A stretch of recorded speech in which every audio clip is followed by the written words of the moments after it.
और जिस दिन मैं नहीं रह पाया उसी दिन भारतीय जनता पार्टी और नेता सदन ने समाजवाद को लेकर के बड़ी टिप्पणी की है। ये सरकार वो जो बजट नहीं खर्च कर पा रही है, ये सरकार वो जो हमारे किसानों को धोखा दे रही है। नमस्कार, इन खबर में आपका स्वागत है। चुनाव नजदीक है, इसलिए नए नए मुद्दे गढ़े जा रहे हैं। अभी आपने देखा होगा कि रामचरितमानस की चौपाइयों को लेकर के विवाद हुआ। उसके बाद जाति जनगणना को लेकर समाजवादी पार्टी के प्रमुख अखिलेश यादव ने सदन में मांग की। अब चूंकि बीजेपी की सरकार है, बीजेपी इसकी पक्षधर नहीं है, इसलिए नहीं हो सकता। अदरवाइज यदि उनकी सरकार होती तो जरूर, जैसे बिहार में सर्वे हो रहा है, वो जरूर कराते, क्योंकि इन लोगों का तर्क है कि जब तक ये नहीं पता चलेगा कि किस जाति के कितने लोग हैं, उनका विकास कैसे होगा। वाह, क्या राजनीति है।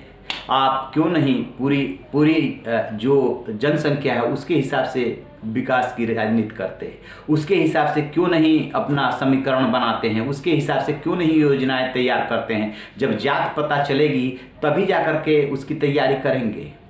दरअसल इसका मकसद विकास से है ही नहीं, उनको ऊपर उठाने से है ही नहीं। इसका मकसद साफ साफ है राजनीति का, क्योंकि जानते हैं कि पिछड़ों की बदौलत बीजेपी रायसीना हिल्स तक पहुंची है।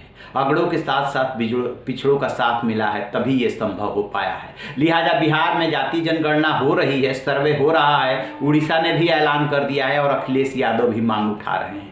लेकिन बात यहाँ पे मैं जाति जनगणना की नहीं, समाजवाद की कर रहा हूँ, क्योंकि योगी ने विधानसभा में समाजवाद पे वार किया और देखिए उन्होंने क्या क्या परिभाषाएं बताई थी। लेकिन उससे पहले सुनिए कि अखिलेश यादव कह रहे हैं कि उस दिन मैं था नहीं, चेन्नई गया हुआ था एम.के. स्टालिन के जन्मदिन के कार्यक्रम में, और ऐसे ऐसे समाजवाद पे वार किया गया है। फिर वो अपनी परिभाषा बताते हैं, पहले इनको सुन लीजिए। मैं अपने सभी पत्रकार साथियों का धन्यवाद देना चाहता हूं। मुझे चेन्नई में रहना था क्योंकि पूर्व में तय था कार्यक्रम। मुख्यमंत्री स्टालिन, उनका जन्मदिन था। जन्मदिन के आयोजन में जहां समाजवादी पार्टी को बुलाया था, वहीं और दल वहां पर आए थे, जिसकी वजह से मैं सदन में नहीं रह पाया। और जिस दिन मैं नहीं रह पाया उसी दिन भारतीय जनता पार्टी और नेता सदन ने समाजवाद को लेकर के बड़ी टिप्पणी की है। मैं समझता हूं ये भारतीय जनता पार्टी के वो लोग हैं जो बाबा साहब का दिया हुआ संविधान नहीं मानते, जो बाबा साहब भीमराव अम्बेडकर जी ने संविधान दिया है उस संविधान को बदलना चाहते हैं।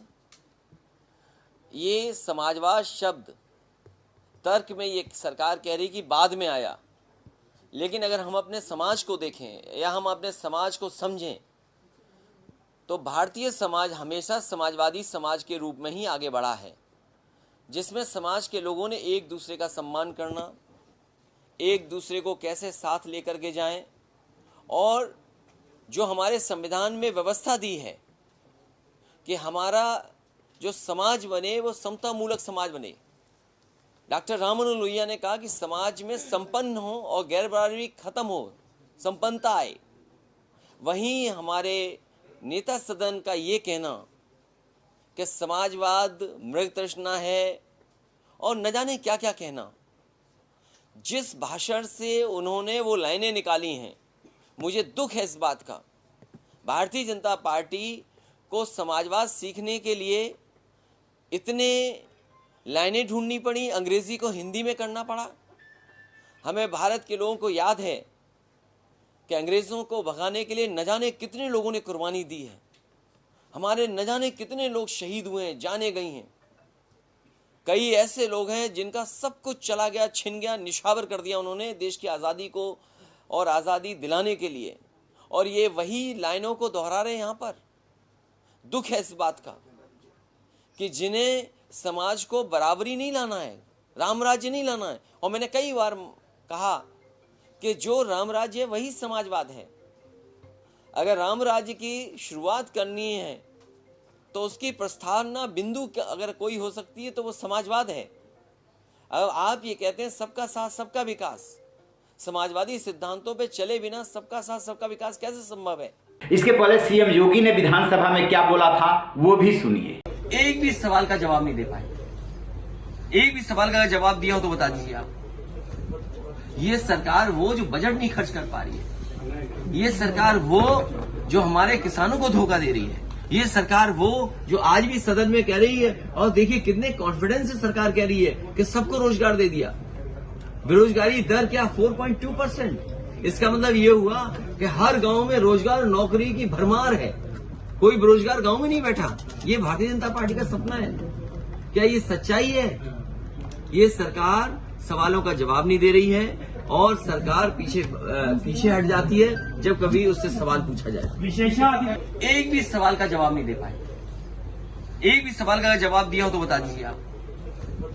ये सरकार वो जो बजट नहीं खर्च कर पा रही है, ये सरकार वो जो हमारे किसानों को धोखा दे रही है, ये सरकार वो जो आज भी सदन में कह रही है, और देखिए कितने कॉन्फिडेंस से सरकार कह रही है कि सबको रोजगार दे दिया। बेरोजगारी दर क्या 4.2%। इसका मतलब ये हुआ कि हर गांव में रोजगार और नौकरी की भरमार है, कोई बेरोजगार गांव में नहीं बैठा। ये भारतीय जनता पार्टी का सपना है? क्या ये सच्चाई है? ये सरकार सवालों का जवाब नहीं दे रही है और सरकार पीछे हट जाती है जब कभी उससे सवाल पूछा जाए। सुन लिया आपने। अखिलेश यादव का कहना है कि समाजवाद से ही रामराज की शुरुआत होती है। बीजेपी रामराज रटती है ना, तो पहले समाजवाद होगा तभी तो रामराज की शुरुआत होगी। और सीएम योगी कह रहे हैं कि समाजवाद से इन पार्टियों का क्या मतलब, इन लोगों का तो परिवारवाद से मतलब है। तो स्वाभाविक है कि अखिलेश यादव की जगह पे कोई और भी होता तो वो ऐसे ही चिढ़ता कि आप इसके लिए परिवार पे आरोप लगाने के लिए या चोट करने के लिए समाजवाद को क्यों ढाल बना रहे हैं। बहरहाल समाजवाद पे जम के दोनों तरफ से हो रही। उसके पहले जो योगी का सामना हुआ था वो शिवपाल यादव से हुआ था। शिवपाल यादव ने बहुत सधे हुए शब्दों में अपनी बात कही थी, लेकिन अखिलेश लौटे तो थोड़ा उन्होंने आक्रामक होकर के कहा। अब देखते हैं, क्योंकि योगी और अखिलेश में जो है अक्सर ऐसी बहस हुआ करती है जिसमें काफ़ी दोनों जो है जोश में आ जाते हैं। इसके आगे किस विषय को लेकर के फिर से जंग छिड़ती है, इस पर हमारी नज़र रहेगी। रही खबर, देखते रहिए इन खबर। Thank you.